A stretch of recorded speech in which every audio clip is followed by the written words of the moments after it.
बाळांनो, या व्हिडिओमध्ये आपण कथालेखन या विषयावर चर्चा करणार आहोत. कथालेखन कसे करायचे हे पाहणार आहोत. कथा म्हणजे गोष्ट सांगण्याची व ऐकण्याची आवड माणसाला पूर्वीपासून आहे. माणूस हा सामाजिक प्राणी आहे. त्यामुळे आपल्या कल्पना, भावना, आपले विचार, अनुभव इतरांना सांगावेत आणि आपण इतरांचे ऐकावेत अशी त्याला तीव्र इच्छा असते.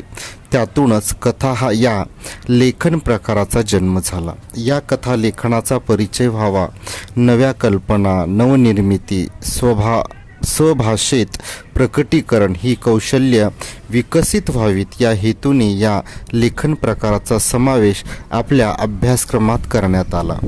उपयोजित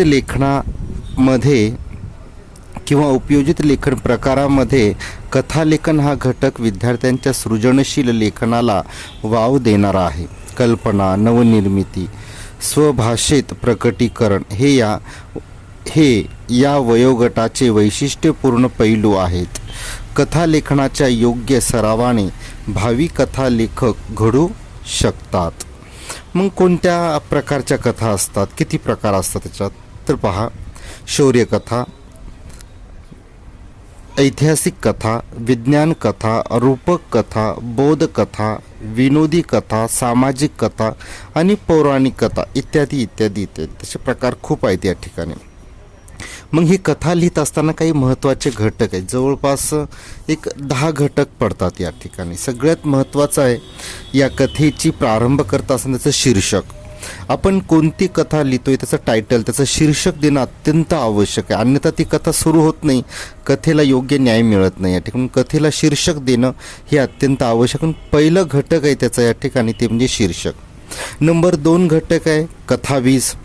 खरं तर कथाबीज म्हणजे त्या कथेचा खरं तर प्राण आहे. ज्या विषयाला धरून ती कथा चालली आहे तो विषय इथं स्पष्ट व्हायला पाहिजे, त्या कथेमध्ये तो स्पष्ट जाणवला पाहिजे, तो त्याचा प्राण आहे, आत्मा आहे. म्हणून कथाबीज असणं त्या ठिकाणी अत्यंत आवश्यक आहे. कथेची सुरुवात अत्यंत सुंदर, आकर्षक, पुढच्या वाचकाचं लक्ष खेचून घेणारीच असायला पाहिजे या ठिकाणी, जेणेकरून पुढे काय याची उत्सुकता त्याला वाढली पाहिजे. म्हणून कथेची सुरुवात चांगली असावी. कथेतील घटना व स्थळ, कथा नेमकी कुठली आहे, ग्रामीण भागातली आहे, शहरी भागातली आहे, कारखान्यातली आहे किंवा हिमालय भागातली किंवा पर्वतीय प्रदेशातली आहे, वाळवंटातली आहे, ते ठिकाण आणि स्थळ त्या ठिकाणी स्पष्ट होणं अत्यंत आवश्यक आहे या ठिकाणी. म्हणून कथेतील घटना व स्थळ हे महत्त्वपूर्ण मानले जातात. त्यानंतर आहे कथेतील पात्र. त्या कथेत असणारे पात्र त्या प्रदेशाला साजेसे असले पाहिजे, त्या भाषेला साजेसे असले पाहिजे, त्या संवादाला साजेसे असले पाहिजे. नसता पात्र दुसरीकडचे, कथाचं स्थान दुसरीकडचं, त्यांची बोलीभाषा दुसरीकडची, तर त्या कथेमध्ये विसंगती निर्माण होते या ठिकाणी. म्हणून ती कथामध्ये असणारे जे पात्र आहेत ते हुबेहूब वटवणारेच असले पाहिजे. त्यानंतर पात्रांचे स्वभाव विशेष. जे पात्र आपण त्याच्यामध्ये नेमणार त्यांचा स्वभाव मात्र त्या कथेला अनुसरूनच पाहिजे या ठिकाणी. कथेचं जे मूळ बीज आहे, प्राण आहे, त्याला अनुसरून त्यांचा स्वभाव असणं आवश्यक आहे पात्रांचं या ठिकाणी. कारण ती कथा आपल्याला पुढे रंगवत घेऊन जायची आहे.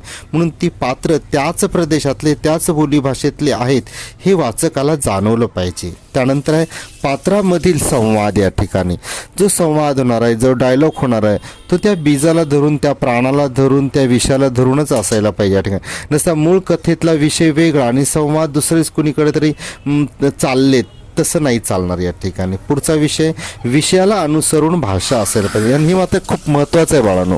तुम्ही जी कथा मांडताय त्याला विषयाला अनुसरूनच ती भाषा असली पाहिजे, ते संवाद असले पाहिजे, विनाकारण विचित्र नसायला. ग्रामीण भागातली असेल तर भाषा ही ग्रामीण भागातलीच असायला पाहिजे या ठिकाणी, शहरी भाषेतली नको या ठिकाणी. म्हणून त्याची भाषा त्याला अनुसरूनच असायला पाहिजे. कथेचा शेवट मात्र मार्मिक असायला पाहिजे, जेणेकरून वाचकाला असं लक्षात आलं पाहिजे नक्की तिथं कथा संपायली. एखादा चित्रपट पाहत असताना पडद्यावर द एंड आधीच पब्लिक जेव्हा उठते तर त्याचा अर्थ त्याचा शेवट बरोबर झाला, किंवा टाळी वाजत असेल तर याचा अर्थ त्याचा शेवट बरोबर झाला या ठिकाणी. आणि त्यानंतर सगळ्यात महत्त्वाचं आहे त्याचं तात्पर्य, बोध. कारण जी कथा आपण सांगत होतो काहीतरी मर्म बाहेर पडलं पाहिजे, बोध बाहेर पडला पाहिजे, मूल्य बाहेर पडलं पाहिजे, संदेश बाहेर पडला पाहिजे, तरच ती कथा पूर्णत्वास गेली असं आपल्याला म्हणता येईल. चला काही मुद्दे आपण जरा सविस्तर पाहून घेऊ त्या ठिकाणी. काही घटक सविस्तर पाहू जे अत्यंत महत्त्वाचं. कथाबीज म्हणजे काय? तर कथालेखन ही कल्पकतेवर आधारलेली कला आहे. कथाबीज हा कथेचा प्राण असतो. कथालेखन करताना कथाबीजाच्या विषयास अनुसरून दैनंदिन निरीक्षण, वाचन, अनुभव, सृजनशील कल्पना, तर्कसंगत विचार यांचा विचार करून कथाबीज फुलवायला पाहिजे, पुढे लिहायला पाहिजे. या ठिकाणी नंबर 2 आहे कथेची रचना. कथेला प्रारंभ, मध्य व शेवट असावा. कथेची सुरुवात आकर्षक असावी. वाक्यांची रचना या ठिकाणी पन्हाळ लावणारी नसावी. आकलन पूर्ण छोटी छोटी वाक्य असावीत. कथेचा मजकूर सातत्याने उत्कंठवर्धक असावा. कथेतील आशयाला काहीतरी वळण असले तर उत्कंठ आणि वाढते. कथा नेहमी भूतकाळातच लिहावी तर ती कथा खरी. नंबर 3 आहे कथेतील घटना व पात्र. कथाबीजानुसार कथेतील पात्रे व घटना निवडाव्यात जे कथाबीजाला पुढे नेऊ शकतील. घटना घडण्याचे स्थळ सुसंगत निवडावे. पात्र, घटना, स्थळांच्या वैशिष्ट्यांचे बारकावे जाणून घेऊन वर्णन करावे. वर्णन चित्रदर्शी असावेत. नंबर 4 पात्रांचे स्वभाव विशेष. कथेतील आशयाला समर्पक असे पात्रांच्या स्वभाव विशेषांचे व त्या अनुषंगिक वर्तनाचे वर्तन करावे. उदाहरणार्थ राग आला तर त्याने हाताच्या मुठी करकचून आवळलेल्या इत्यादी. कथेतील संवाद व भाषा. कथेत निवडलेल्या परिसराला कथाबीजाला अनुसरून कथेची भाषा असावी. अलंकारिक भाषेचा वापर करून कथेची परिणामकारकता वाढवता येते. विरामचिन्हांचा उपयोग योग्य वापर करावा. संवादाची परिणामकारकता विरामचिन्हामुळे निर्माण होते.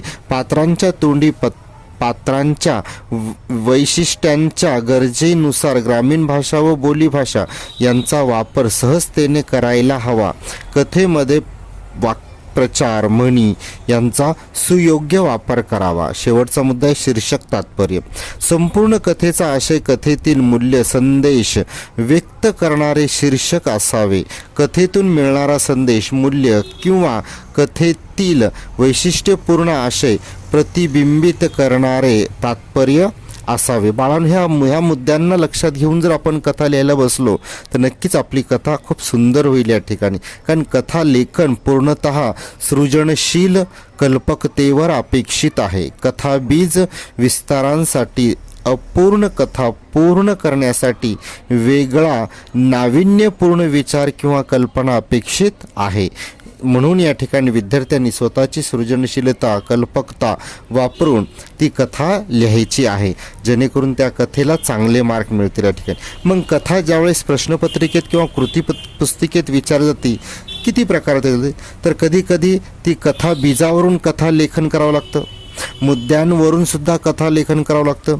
दिलेल्या शब्दावरून देखील कथा लेखन करावं लागतं. कथेचा पूर्वार्ध देऊन उत्तरार्ध लिहावा लागतो किंवा उत्तरार्ध देऊन पूर्वार्ध लिहावा लागतो. अशा वेगवेगळ्या पद्धतीने प्रश्न विचारून त्या ठिकाणी तुम्हाला कथा पूर्ण करावी लागते. या ठिकाणी बाळांनो पहा, एक कथा खाली दिलेली आहे, ती नीट वाचून समजून घेणे, जेणेकरून तुम्हाला कथा लक्षात येईल. आणि अशा अनेक कथा तुम्ही वाचत चला, जेणेकरून तुम्हाला कथा लिहिण्याची आवड होईल किंवा ती कशी लिहितात याची जाणीव होत जाईल बाळांनो. धन्यवाद.